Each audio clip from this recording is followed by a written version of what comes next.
எளிய வழிபாடுன்னா என்ன? Simple prayer எப்படி பண்ணுறது அப்படின்னு நமக்கு திருமூலர் ஒரு கைடன்ஸ் கொடுக்குறாரு. இது நாத நாமக்கிரியா அப்படிங்கிற ராகத்தை அடிப்படையாக கொண்டு நான் பாடுறேன்.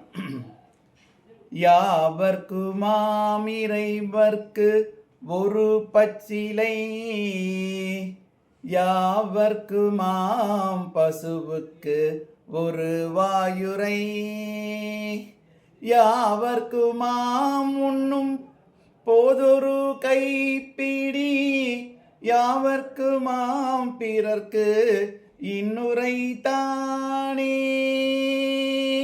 திருமந்திரம் 252.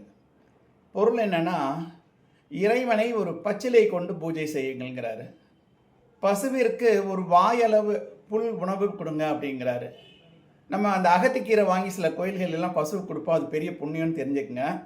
அப்புறம் நம்ம சாப்பிட்றப்ப ஒரே ஒரு கைப்பிடி சாதம் எடுத்து வறியவர்களுக்கு ஏழைகளுக்கு கொடுங்க. இது ஆக்சுவலாக ஒரு கைப்பிடி அரிசி திட்டம்னு மகாபெரியவா அந்த காலத்துலேயே கொண்டு வந்தாங்க, ஒரு 40 வருஷத்துக்கு முன்னாடியே. அது நிறைய பேருக்கு மறந்துருப்பாங்க.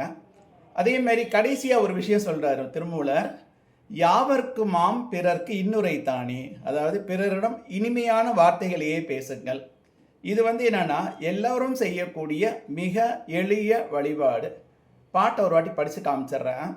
யாவர்க்குமாம் இறைவர்க்கு ஒரு பச்சிலை, யாவர்க்குமாம் பசுவுக்கு ஒரு வாயுரை, ஒரு வாய் புல்லு, யாவர்க்குமாம் உண்ணும் போது ஒரு கைப்பிடி, யாவர்க்குமாம் பிறர்க்கு இன்னுரை தானே அப்படின்னு இந்த திருமந்திர பாடல் முடிவடைகிறது. இதை உங்களுடன் பகிர்ந்து கொள்வதில் மகிழ்ச்சி அடைகிறேன். நன்றி. வணக்கம், வணக்கம், வணக்கம்.